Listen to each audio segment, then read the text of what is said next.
मेरे को तो दिल में एक टीस है भाई कि मेरा हरियाणा जो 2014 में प्रति व्यक्ति आय में, प्रति व्यक्ति निवेश में, नौकरी देने में, कानून व्यवस्था में, खेल और खिलाड़ियों में पूरे देश में नंबर 1 था। आज इनकी सरकार बनने के बाद 9.5 साल के बाद हम किस चीज में नंबर है भाई? नंबर 1 है। ये मैं नहीं कह रहा, सरकारी आंकड़े हैं ये। आज हरियाणा पूरे देश में बेरोजगारी में नंबर 1। आज हरियाणा महंगाई में सबसे ऊपर है। आज हरियाणा अपराध में तो यहां तक पहुंच गया, एक सोशल प्रोग्रेसिव इंडेक्स होता है, सरकारी आंकड़े इकट्ठे करवाते हैं, उसमें कहा गया है कि हरियाणा पूरे देश में सबसे ज्यादा असुरक्षित प्रदेश है। हमारी बहन बेटियों की इज्जत नहीं। खेल खिलाड़ियों को देख लिया, हमारी बेटियों को किस तरह, पहलवान बेटियों को जंतर मंतर में घसीटा गया। आज वो खेल नीति बदल दी गई। जो हरियाणा की पहचान थी, पहचान तो हरियाणा की 3 ही थी ना, जय जवान, जय किसान और जय पहलवान। वो पहलवानों की बात देख लिया, क्या किया, यही पहचान है हमारी। तो ये आज उस बात की मेरे को टीस है कि हम कहां से कहां पहुंच गए। तो आज समय है बदलाव का। आज करवट ले रहा है, चुनाव आ गया और ये कुदरती बात हुई कि आज जो है यहां जलसा था, कल चुनाव की तिथि डिक्लेयर की गई और आचार संहिता लग गई।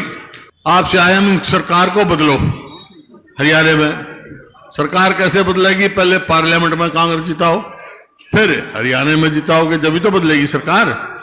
तो आपसे पूछ सकते हैं, या मैं की भूमि पे कह के जा रहा हूं और जो मैं कहता हूं कहते हैं वो करते हैं। आपसे पूछ सकते हैं, भाई अच्छा सरकार तो बदल जाएंगे, ये बताओ थारी सरकार आ गई तो क्या करोगे?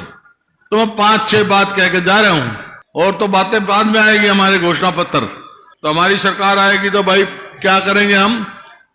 भाई हमारी सरकार आते ही जो बुजुर्गों की पेंशन है वो 6,000 रुपए महीना बूढ़े का और 6,000 रुपए महीना बुढ़िया का, घर में 12,000। एक जो है सबसे कष्ट की बात होती है, खेत का ट्यूबवेल का तो बिजली का बिल में कर गया था 10 पैसे यूनिट, लेकिन गरीब आदमी को बिजली का खर्चा बहुत परेशान करता है। तो भाई 300 यूनिट फ्री बिजली देंगे हम 3 दिन में। और ये हमारी बहन बेटियां बैठी है भाई, आजकल कोई लाकड़ियां पे तो रोटी पोता नहीं, गैस का ले आए सिलेंडर जब हमारी सरकार थी तो 400 रुपए का भाव था, अब हो गया 1000 से ऊपर। लेकिन हमारी सरकार आ गई तो आज कह रहा हूं जैसे राजस्थान में कर दिया था ना, 500 रुपए से ज्यादा सिलेंडर की कीमत नहीं होगी। हरियाणा सरकार ने 2 लाख जो पक्की नौकरी खाली छोड़ रखी, लगाए नहीं, वो एक और बना रखा है कौशल रोजगार निगम। उसमें ना रिजर्वेशन, ना पक्की, ना पेंशन। इधर लाओ, अगले एक भी नई बात काट दो। युवाओं के भविष्य से खिलवाड़ की जा रही है, जो कर अग्निपथ है, कोई मतलब नहीं उसका। अरे पहले तो फौज में भर्ती होते, क्या करता, थोड़ा भर्ती हो जाता, यूं था भाई अच्छी जगह जाएगा, बच्चे पढ़ेंगे, पेंशन आएगा, तो भर्ती होते सगाई आने लग जाती थी। ई बगनी 21 साल से कम शादी ना हो, 18 साल का भर्ती होगा, 21 साल का 22 साल का घर आ जाएगा, तो कौन ब्याह करेगा भाई उसका? बताओ कौन रिश्ते लेके जाओगा? तो ये स्थिति इन्होंने कर दी। और भाई जो बैकवर्ड क्लास का क्रीमी लेयर इनने कर दिया, उसको घटा दिया, 8 लाख से 6 लाख कर दिया। हमारा समय आएगी सरकार तो 10 लाख करेंगे ताकि उनको फायदा भी हो, उनको फायदा हो। एक बात कह रहा हूं, आपको याद होगा, जब मैं 2005 में मेरे को मौका दिया आपने, तो उस टाइम यही हालात थे कानून व्यवस्था की, अपराध की। उस टाइम मैंने कहा था कि भाई या तो मुख्य धारा में आ जाओ अपराधी, नहीं हरियाणा छोड़ जाओ। छोड़ गए थे। आज कह के जा रहा हूं, वहां बहन की भूमि पर अगर हमारी सरकार बन गई तो गुंडों को हरियाणा में नहीं रहने देंगे, हमको बाहर करेंगे। ये पोर्टल चला रखे हैं, मेरी फसल मेरा ब्यौरा। अरे यही तो मंडी है यही किसान है। जब फसल आ जाती थी तो भाई मंडी में सीधा आता एमएसपी लेकर आ जाता। ये बाट देखेगा कब नंबर आओगा, पोर्टल में नंबर आओगा। ये सब बेकार के पोर्टलों का हम खत्म करेंगे। किसान की कहते दुगनी आमदनी करेंगे। आमदनी का दुगनी करी, लागत कर दी। क्या भाव डीजल का था उस टाइम, क्या भाव खाद का था, क्या भाव आज कीटनाशक दवाइयों का है। लागत तो दुगनी कर दी, आमदनी कहां से दुगनी होगी। तो ये है भाई। और गरीब आदमी भाई, गरीब आदमी के 100-100 गज के प्लॉट दिए थे हमने, 4 लाख के करीब।